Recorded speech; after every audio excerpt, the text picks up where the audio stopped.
because of online. Sure. Many Iowa Works is now online, and people can take care of any of their needs online, and the world has changed. Sure. So Okay. you're not gonna have the walk-in. Private industry is taking that place, and so you see the temp agencies that drive to Lamar's every day. Yeah, okay. But to answer your question, Clark, Lamar's is extremely healthy. If you look at our industrial I park, think so too. we have one employer that's larger than every other industrial park in total in Northwest Iowa. Lamar's done a great job of growing over the last 40 years. And by doing this plan, all we're doing is just setting direction for leadership in the next 25 years and to provide us more focus. So we're taking what's really been good and how do we accelerate it? And taking out some of the randomness of work. Correct. Exactly. I would That's like important. Yeah, go ahead. That's all I'm saying. Okay. I'd like to speak to the lofty population growth goal, because it's a big hurdle out there, and it's a very lofty stretch goal. But it wasn't because those on the steering committee necessarily want to live in a bigger city. It's in response to our industry and our schools in town, and they need and want more citizens, and so that's what we set out there for a goal. And it is the zip code of Lamar's, not necessarily inside city limits, but so that gives us some extra. So some context for today. 3,000. Yeah. In your report, it states that there's in excess of 4,000 people driving into Lamar's on a daily basis to work. Right. If 50 of them want to live here, they can't. You as a real estate person know that. There are not 50 houses for sale in town. No, they're not. So if 4,000 people are driving here, then we ought to give them the opportunity to live. Let's just take care of who's coming here already, the 4,000 people. So. And with our largest employer changing hands in the last year, the first time in 110 years, to be able to take this plan to them and show them that we are doing everything we can to support, you. I think that was a big reason why the lofty population goal. And that is my next step, is I'll be setting appointments with all of our larger employers and sitting down with their management teams and explaining the plan and some of the goals that we have as far as commercial development. We'll be making some trips to visit with other developers to explain we're here, we're open for business, and this is what we want to accomplish. Okay.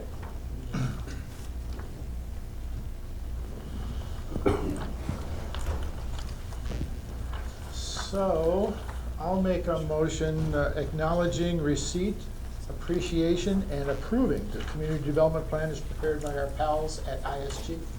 Second. There's a motion and a second. All those in favor, say aye. Aye. Aye. Opposed? Motion carried.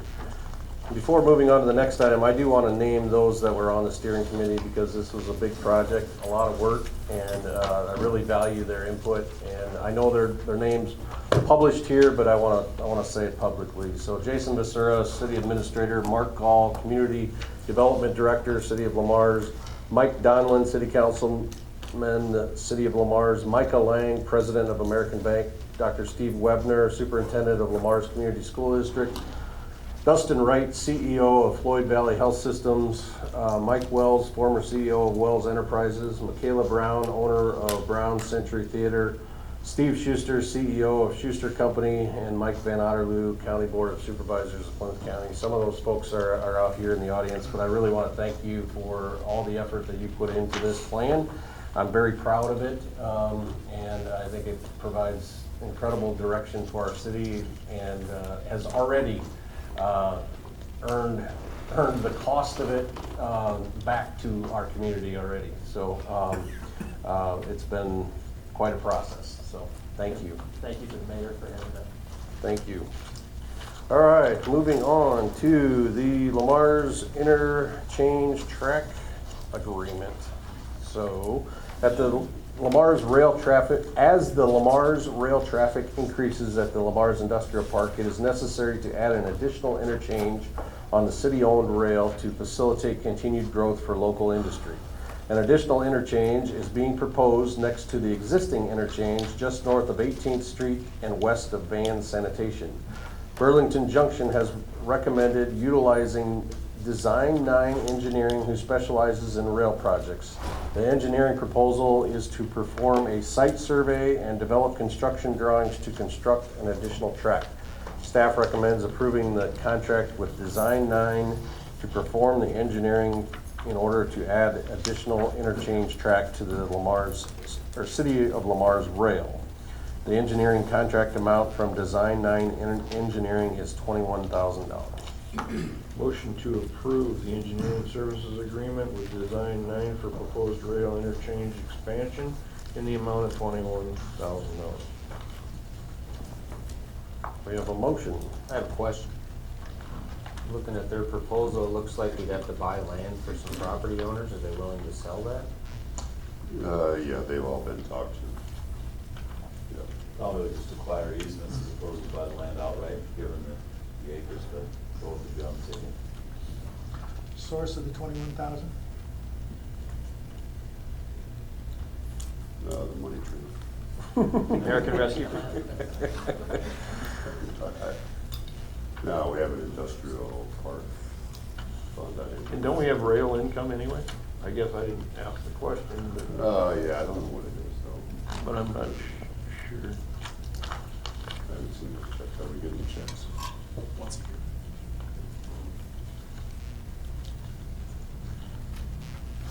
I'll second. Well, it'd be general fund. I mean, it's gonna be general fund and we're gonna allocate it to the industrial park. It could be economic development. I hate to say it, but it's such a small amount. Enough to me. It's just something we didn't plan for. Absolutely, absolutely. It's totally legit. Ryan had a second, right? Any further discussion? All those in favor say aye. Aye. Aye. Opposed? No.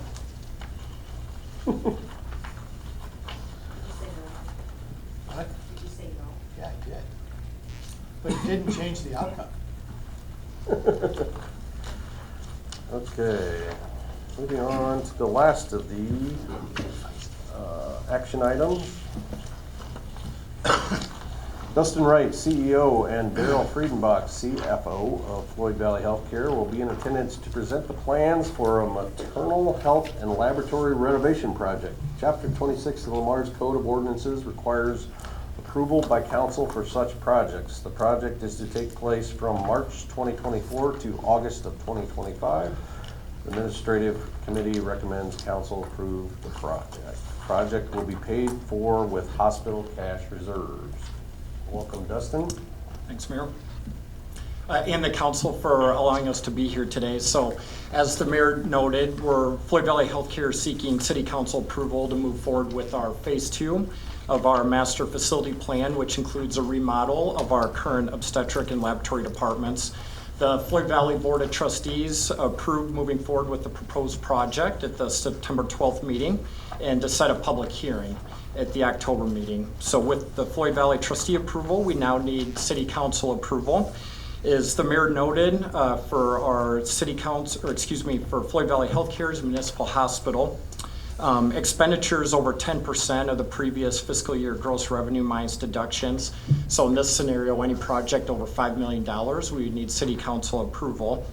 At a high level basis, this project is really critical for our organization to continue growth to serve the community now, but as we've heard in the proposed plan for the city, the anticipated growth, and we know and believe that families begin at Floyd Valley Healthcare.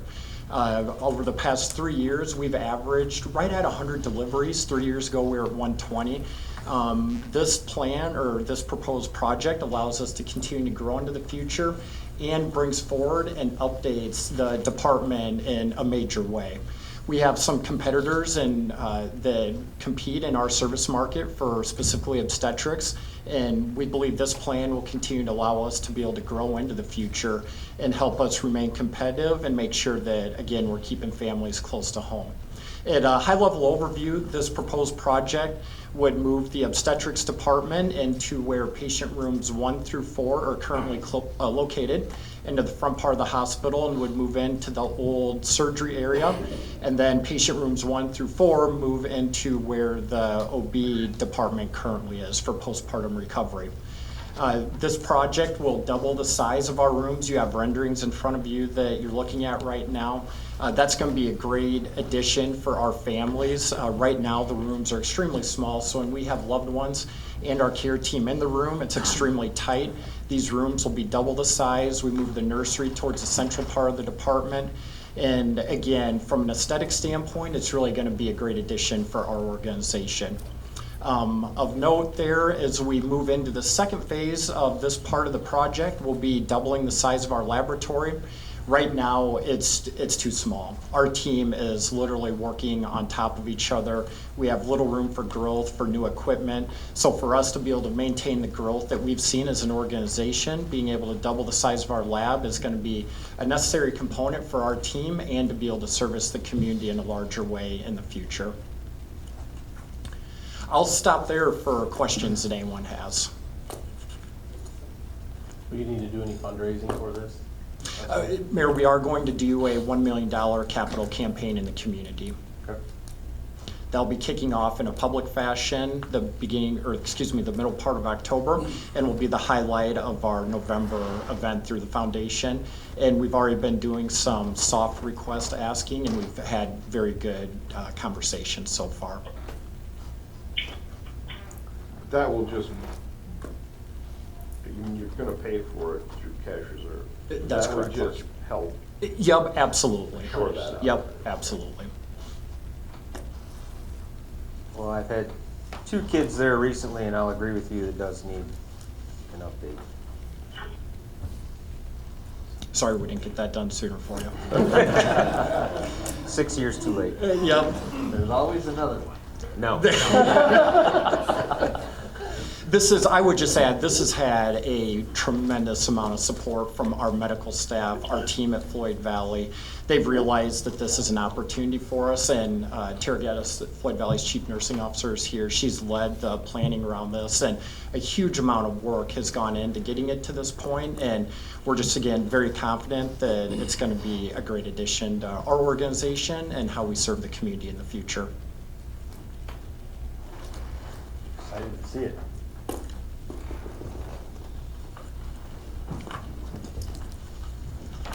I will make a motion to adopt resolution number 2343, approving the Floyd Valley Healthcare Maternal Health and Laboratory Renovation Project. Second. I have a motion and a second. Any further discussion? Roll call, please. Sturgeon? Yes. Wick? Yes. Goodchild? Yes. Donlin? Yes. Bruns? Yes. Motion carried. Thank you, Dustin. Thank you. Okay, moving on to discussion items. Jason. Should be quick. There hasn't really been, projects that are ongoing really haven't moved along too far, so. Plymouth Street Water, project still continues. What is going on there? What? That seems to be dragging That on. seems to be, did we bury any bodies, or what are we doing? I seen they were breaking up That the might- cement last week. That might be the most difficult storm sewer intake anybody's had to ever fill, apparently, because it seems like they've been working on that for a week and a half, 2 weeks, but they're finally getting the grade prepped to pour concrete back finally, so, okay. 7th Avenue, K49, last update on that was Godberson Smith should be in this week setting up their plant, because they produce their own concrete. So that should be this week, and then following week pave that.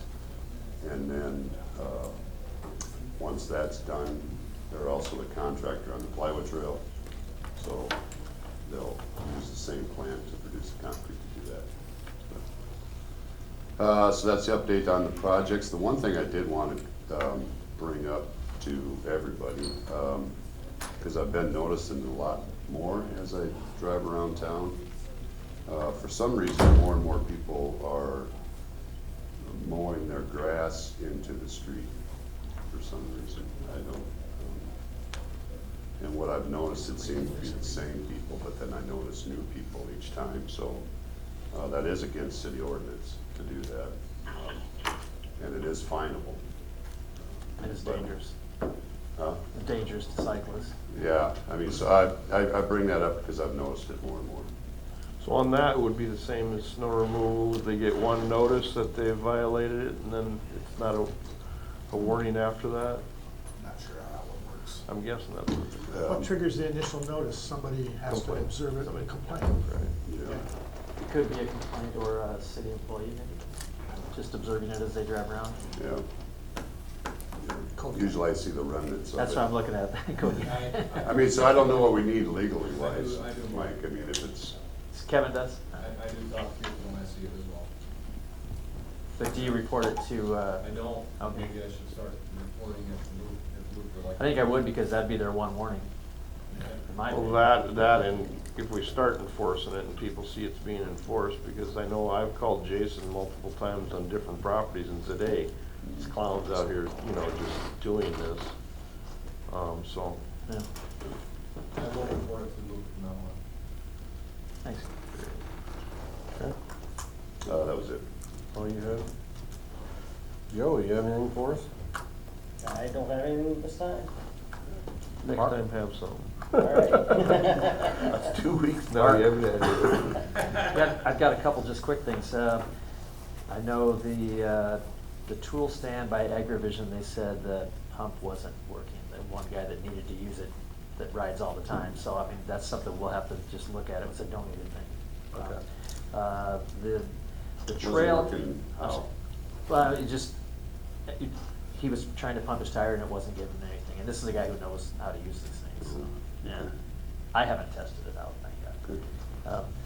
The trail by the airport, by the dog park, there's always just, and lately a lot more gravel and rock, and I think that's from people driving on or near it.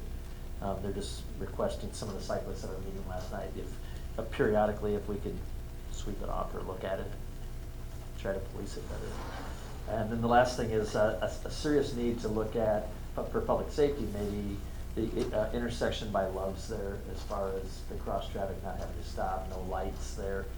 It's getting to be a lot busier and it's kind of a dangerous intersection. So I think public safety should look at that. It's come up before. Yeah. It just keeps coming back. I think it's just worse. Sure. That's what I have. Thank you. Steve? Nothing for me today.